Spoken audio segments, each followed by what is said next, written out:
Hi, everybody, and welcome back. We're going to talk today about Joey Pigza Swallows the Key, and I'll be discussing a little bit about disability trauma and upper middle grade literature. So hopefully by this point you've listened to my lecture about upper middle grade literature and some of the features of this age group.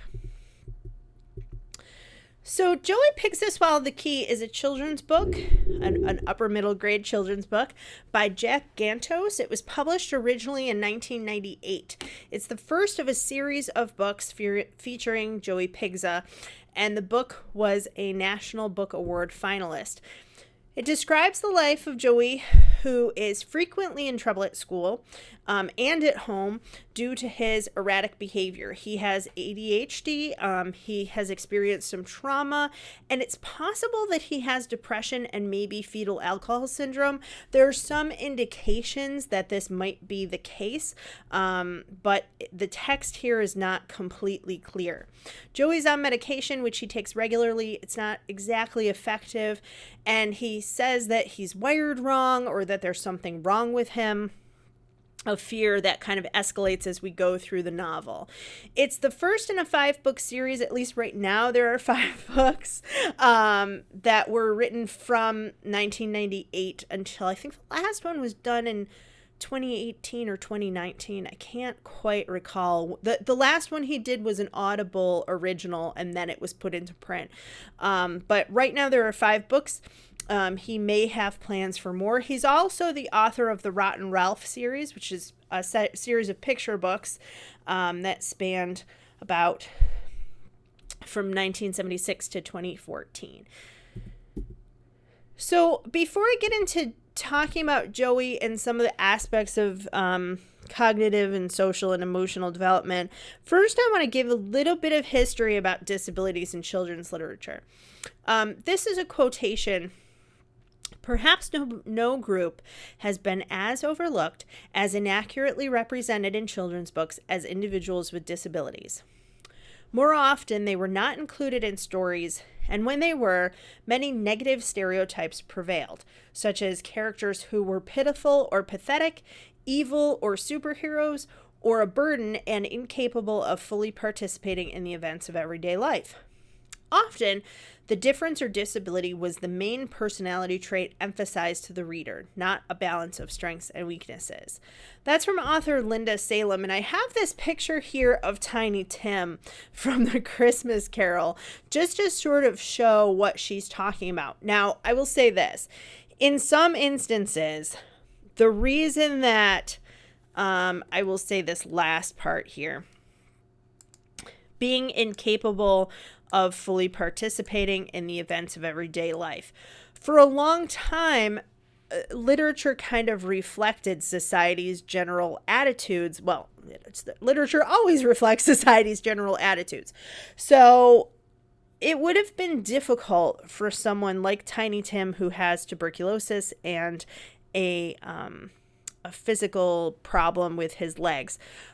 It would have been difficult for him to fully participate in everyday life. He would have been looked down upon, but also he would have struggled in an industrial society where there was a lot of pollution. Just breathing would have been difficult. If he had lived in the original story and still been sick, finding a job would have been difficult. Having a wife who would accept the difficulties that he was going through would have been difficult. And so in some sense, it was sort of unfortunately reflected in the literature. But books for children, when she's talking about the stereotypes, those are even more prevalent in books for children I would say 1950s, 1960s. So being pitiful and pathetic and needing saving, or being kind of a magical superhero who, because they have a disability, they can do something else extraordinary, which is actually, if you read Stephen King's books, he often has a child with a disability who is special in some other way. So that's something to look for if you enjoy his books, but it's a trope he kind of uses. But this idea that they're either evil or superheroes was quite apparent in books before that time period. So The Secret Garden is a great example. In The Secret Garden, I grew up and I loved this book, and I read it a little bit differently now. It is beautifully written. It is an inspiring story. But we have a kid who is in a wheelchair who cannot walk, and the implication is that he can't walk because he's kind of spoiled and a brat, and if he just tried, he could do it. That's the implication. And when he actually tries, and it is taken outside and shown love and attention, then he is able to walk. And that's not unusual. Depictions of children and even adults with disabilities. I said before the 1950s, but really before the 1970s, you get the Americans with Disabilities Act, where kids in school have IEPs, individual education plans, where they are given accommodations. So they're not looked down upon as much. If you have something like dyslexia, where when you read, the words get jumbled up, you just need extra text time. Doesn't mean that you're cognitively behind, right? So we moved from this idea of a handicap to start talking about a disability. And now I think we're kind of moving into this realm where and I'm using disability here, but a lot of times it's not a disability, meaning you're not able, right?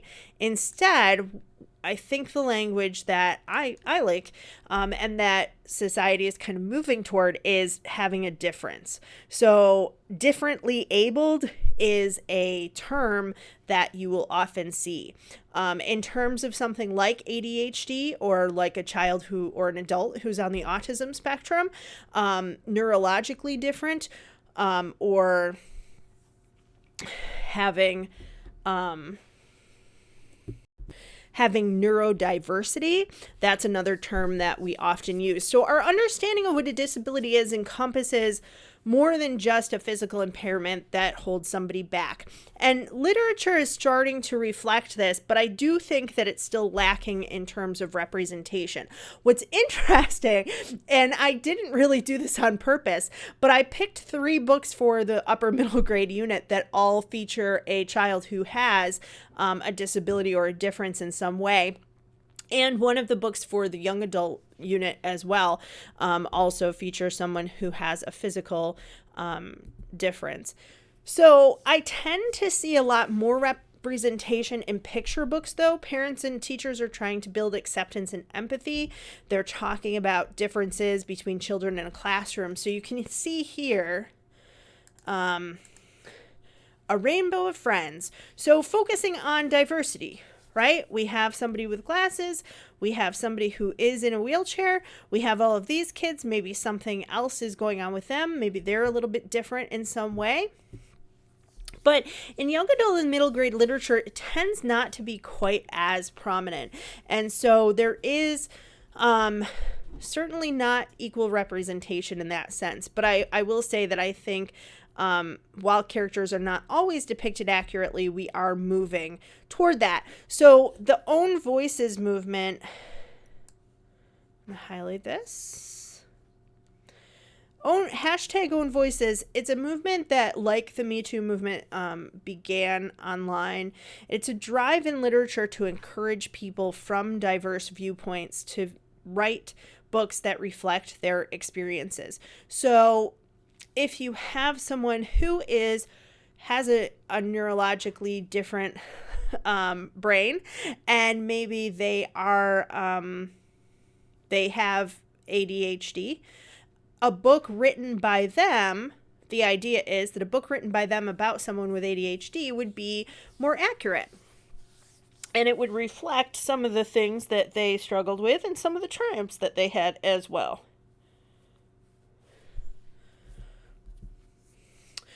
So to look at the book, I wanted also to talk about some of the presentations of ADHD, because we see a lot of these behaviors in Joey.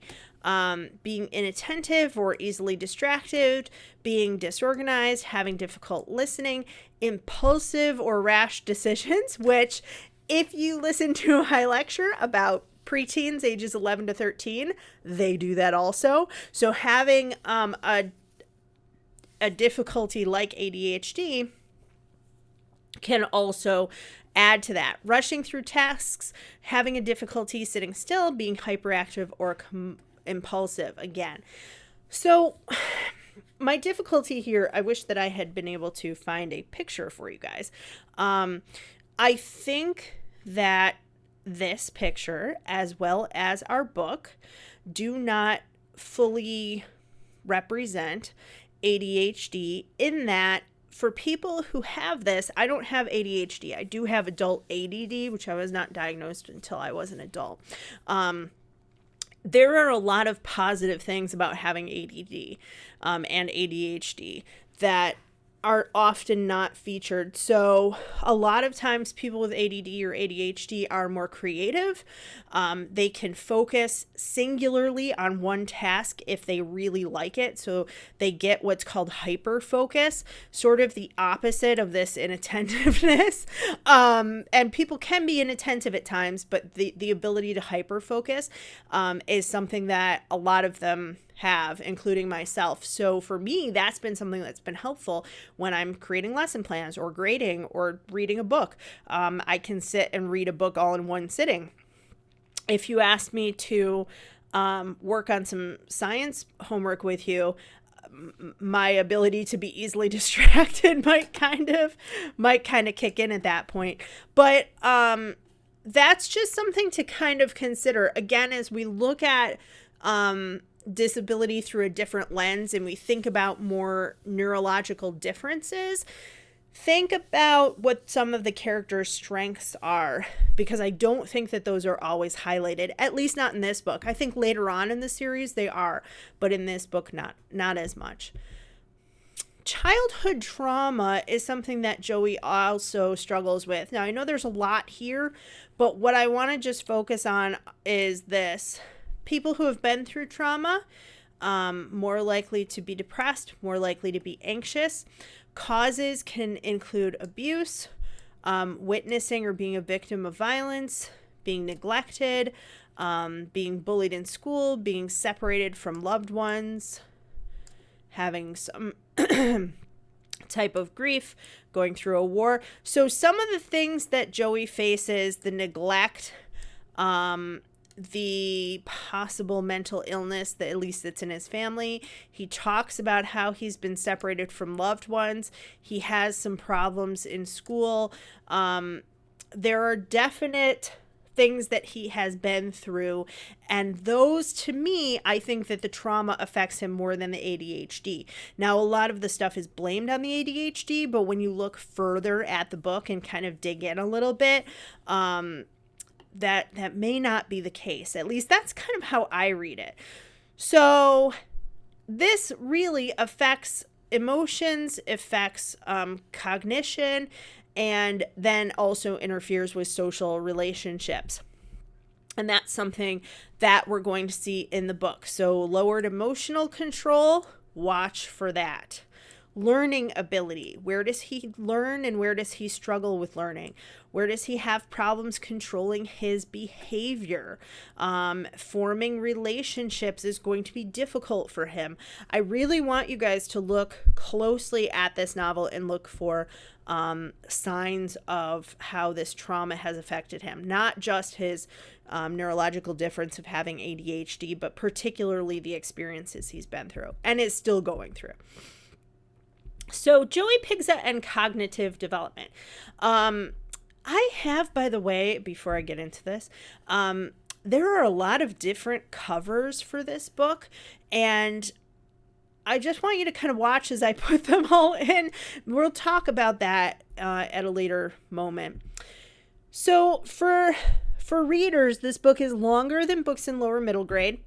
It's more complex in terms of plot structure, so there are some flashbacks where Joey talks about what life was like before, and then he kind of comes back to what's going on in the present.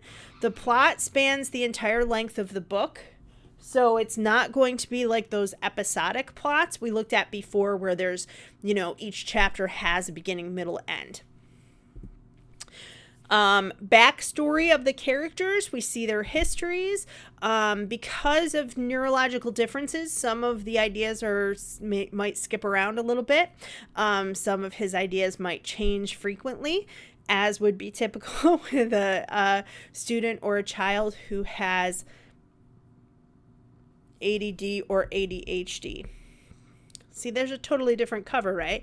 So this one looks like it might be for older kids, and this one looks like it might be for younger kids. But because of some of Joey's problems, his development is really delayed because of his disability. In terms of cognition, he is hyperactive, he is impulsive, he is disorganized. And again, is it unusual for these last two things, at least, to be present with an 11, 12, 13-year-old? No, but in Joey, they're exaggerated even more because of those neurological differences. So he can't really listen or pay attention. However, he is quite bright. So it does not mean that he's intellectually impaired. He's not unable to learn. He can't really sit still long enough to concentrate on his work, but there are instances where he likes math and he's great at it and he knows all the answers, right? As an example, he likes to read. It's just hard for him to kind of sit and actually read. So as a result, he ends up feeling a lot like a dummy. I put that in quotes because that's his word. And he struggles with feelings of inadequacy. Again, for people this age, 11 to 13, they want to have mastery. They want to have independence. And the difficulties in Joey's life prevent him from doing that. So here's a little excerpt to show you. One day we were doing math drills in class, and every time Mrs. Maxey asked a question like, "What's 9 times 9?" I'd raise my hand because I'm really quick at math. But each time she called on me, even though I knew the answer, I'd just blurt out, "Can I get back to you on that?" Then I'd nearly fall out of my chair laughing, and she'd give me that white-lipped look, which meant, "Settle down." But I didn't, and I kept raising my hand each time she asked a question, until finally no other kid would raise their hand because they knew what was coming between me and Mrs. Maxey. So you can kind of see some of the behavior here, right? Internally, he wants to settle down, and he almost can't control himself. This phrase, "Can I get back to you on that?" That's something that he screams out to teachers or to other peers or to his parents or to his grandmother when he is anxious or nervous or kind of all keyed up. So another thing with cognition that I didn't put on the other slide, but I mentioned this in my last lecture, is complex characterization. Joey is not a flat character. He is very complex, and he seems almost like a real person. That's the way that he's described. He has real inner conflict, such that we have not really seen in books for younger readers. Person versus self conflict is something that in books for upper middle grade and young adult, we're going to see a lot more of. So how about his emotional development? This is a little bit strip of somebody did for one of their classes. I like it depicts some of the scenes in the book. The book is told from first person point of view, and you can see a huge change here in, again, the complexity of character. There's a lot of person versus self conflict. He grapples with emotions like depression, stress, confusion, loneliness, and inadequacy.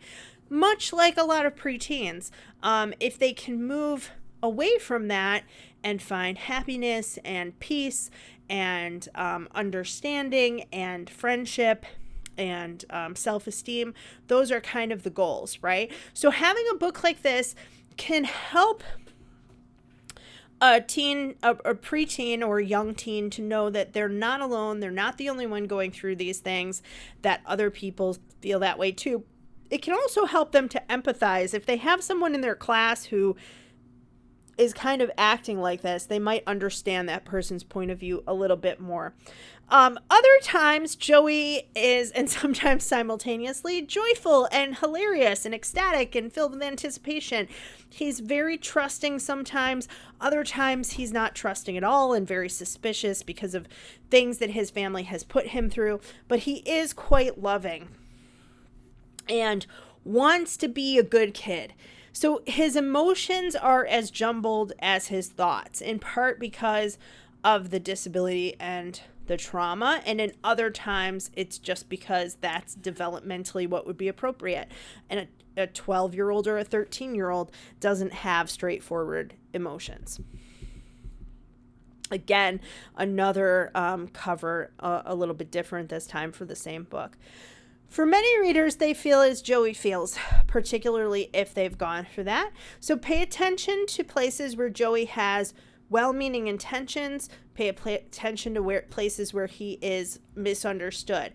Other times, really watch for instances of impulsivity. So where does he just move impulsively without thinking about consequences, particularly when he deals with low self-esteem and self-doubt. Social development. Joey cut off the end of Maria's nose with sharp scissors. I hate to ruin that scene for you in the book, but it is, in some ways it's funny, in some ways it's tragic. Being a good community member is important at this age, as are friendships. I talked about that in the lecture about development. Even for 8 to 10-year-olds, right? So here,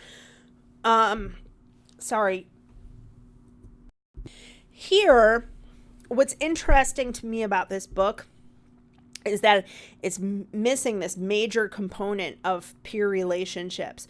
So Joey interacts with his mother. He interacts with his teachers and other adults, sometimes kids his own age, but for the most part, he does not seem in this book to have that many friends. Now, this might change, I believe, in some of the other novels in the series, but what I actually did not realize until I was doing research for this is that 56% of children who have ADHD have no reciprocated friendships. This is twice the number of neurotypical children. So neurotypical kids you might see out of 100 kids, 23 of them who kind of struggle forming friendships. If you have kids with ADHD and you take 100 of them, more than half are struggling to find friendships and to maintain friendships. So really, in terms of social development, I want you guys to notice how alone this kid is and how other people interact with him. He's nonstop talking, moving, being active, and his peers are kind of moving away from him, but so do adults. And really, many of the adults in this story mistreat him, and it can be sort of angering and frustrating to read. So his interactions with his mom, something to watch for. She can be a source of comfort for him in some ways. In other ways, she's a source of anxiety. She abandoned him at one point and now has come back into his life. So sometimes he trusts her and sometimes he doesn't. Other adults in his life, person-to-person conflict, as well as that inner conflict of person versus self. Look at how the other adults treat him. There's I don't know if this book has the coach or not. I read 3 books in the series preparing for this, so I'm kind of getting them mixed up at this point. But there are coaches, there are teachers, there are special ed teachers, there are principals and other people as they're trying to give him an IEP, and doctors as well, and his grandmother. So how do adults interact with him? How do they fail him? How do they help him? For neurotypical readers, as I mentioned, the story can build empathy. For children with ADD or other disabilities or differences, the story can be used as a model to discuss outcomes. So why do you think Joey acted that way? Do you ever want to act that way? That's a really good question. What could have Joey said instead to explain what happened? Why do you think other students are upset with Joey? How could he have made friends with them? If I mentioned this in my other lecture that kids this age don't really read with parents, but certainly they could read on their own, and a parent or a teacher could kind of have discussion questions, right? Kind of lead them through some of these ideas. So offensive. Now that we've talked about all that, I want to just touch briefly on what I found in my research when I was looking at this book a little closely. I looked at some reviews, and what I noticed was that the reviews by parents and the reviews by children were quite different. So these are two examples of being on the opposite end of the spectrum. Offensive. I honestly think this is one of the worst books I've ever read. My third grader brought this home from her school library, recommended by her librarian. And the book talks about a boy with ADHD and his mother who is an alcoholic, his grandmother who is verbally abusive to him, and a school who doesn't understand his limitations, and he is constantly made to feel like a bad kid. This is highly inappropriate for kids under 12 and maybe even older. Also, my child is ADHD. I have kind of a problem with that wording, but that's fine. And she is a kind, loving human being. She does not need to read anything that would shed such a bad light on something that is simply one part of her. I would not recommend this book to anyone, and if your child does read it, make sure you read it too. Now, here's a kid's review. I laughed my head off. I love how Joey is innocent and means well. I thought that he was so crazy when he did the spin thing. I started laughing. So this review was done by somebody who is 10. There's a website called Common Sense Media, which shows you reviews from parents and reviews from kids. The kid ones tell you how old the kid is. Not all the kids loved this book. Not all the parents hated it. But I think what we see here are some very interesting readings of this book. Many times, and I have been with a group of kids who has read this, many times the kids don't pick up on some of these things here. They get the ADHD, the mom being an alcoholic, the grandmother being verbally abusive, that they don't always pick up on. So they see a lot of the humor in the book and they don't see as much the trauma. And I think this is because of the narration. Inference and implication. So I'm inferring something and you kind of read between the lines, right? Or I imply that something is going on. And again, inference is when you read between the lines. An implication is when I put hints in there about what's going on. So the story is told from a first-person point of view, and it's limited. So Joey is telling his story. He sees things from a young teenager's perspective. I think he might be 12 or 13 in the book. We're going to talk about the Watsons Go to Birmingham. Much of the material in that book is off page, and the same thing happens here. It's out of sight from the narrator's experience, or rather, because he is, I think 12, let's say, he's seeing things but not fully understanding what's going on. So he'll talk about how he has to take his medicine and his mother also takes her medicine at the same time. Well, her medicine is very clearly hard liquor and his medicine is for his ADHD. So he might find it funny, and kids might find it funny too, but he doesn't fully realize that she's a functional alcoholic. Meaning she's an alcoholic, she needs to drink every day, but she is able to still go to work and have a job and kind of take care of her son. Younger readers don't really pick up on that. There are other things. His grandma treated him bad. He talks about some of the things that she did. He doesn't himself seem to understand that she was abusive. She was very neglectful, and she also was abusive in ways that were sort of strange. So she would maybe play a prank on him, or tell him that in a later book he has a dog, and she'll say oh no, he's missing, just like she hid him. So a lot of things here are between the lines. His father stands in line for medicine and is wired wrong. I think that might be implying that he's taking methadone for a heroin addiction and standing in line for his meds, but it might not. It might be just referring to ADHD and just saying he can't even stand in a line either because he's kind of a little bit wired and he is antsy. But his mother was also abandoned Joey to chase his father. And the implication is that his dad was on drugs and that his mom was trying to help him, even though she drinks. That's sort of what's implied there. So I want you to kind of watch for this. Look for where Joey doesn't fully understand things. He's almost an unreliable narrator because his perspective is limited. So younger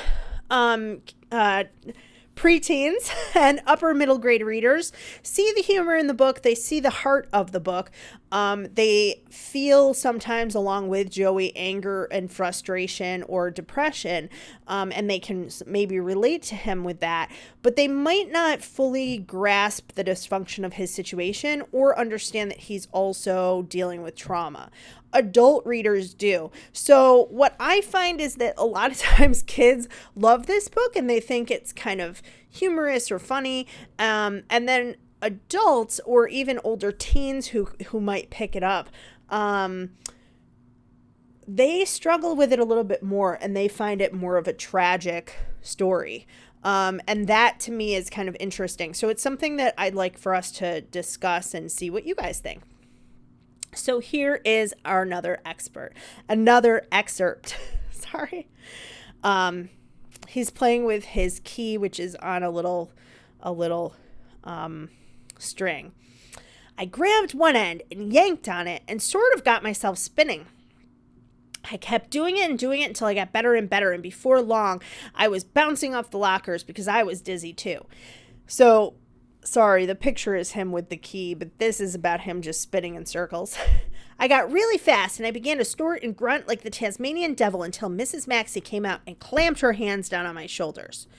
You glue your feet to the floor for 5 whole minutes, or you can just spin yourself right down to the principal's office, she said.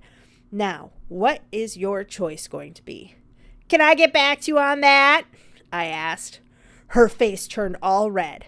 5 minutes, she said. So we can kind of see here this wild behavior of really needing to move around. And the idea that you would just be able to go up to a kid like this and put your hands on their shoulders and tell them to sit still for 5 minutes, that really might not be possible. Right. So one of the other controversies with this book is how disability is treated and the way that the special education system is sometimes used as almost a punishment. I will say I think that that's more of a reflection of the time that the book was written. I don't see that happening as much now, but then again, I have worked with some really great school districts, so it might not be that far off, and seems from the reviews that other people have gone through similar situations where their disability or their neurological difference or their physical difference really was not completely understood by the people educating them or by the people in their family. So things to consider. Look for ways that Joey is developmentally ahead or behind. We're focusing on development, but I want to say this again, it's a continuum, not something that's set in stone. So there's milestones that they should hit. Not every kid hits a milestone at the point that they are supposed to, particularly here with the social development. Look for implications in the narration. So read between the lines a little bit. What does Joey know? What's hidden from him because of his age or his limited point of view, or the fact that some of the adults in his life are kind of trying to protect him? Consider how those adults hinder him and how they help him. So in what ways is he helped by the system? In what ways is he failed by it? What's nice about this book and the other books in this unit is we finally get some real character development. So there is a plot, but the emphasis, I think, especially with this novel, is more about the character, how he changes through the course of the book, how he gets in trouble, how he gets himself out of bad situations, all of that. And I want to say too, one of the things I didn't put here is that a lot of his character development is tied to the idea of medicine. What meds is he on? What meds does he need? Are his meds working for him? I almost wish that you guys would read some of the other books in the series, because I think that the implication at the end of this book is sort of medicine can fix things, and that's really not the case in the rest of the series. They show how he still continues to grow and develop and change with and without his medication. But at any rate, we get a real sense that Joey is just a normal kid. He has joys and fears and problems and triumphs. He's really a complex, interesting character. I want you to think about how he's matured and grown by the end of the story as well. So that's Joey Pigza. And the next book in our unit is The Watsons Go to Birmingham, 1963, and we will talk about that next. So that is it for today, guys. I hope that you like this book, and I can't wait to read some of the things that you say about it. Have a great day.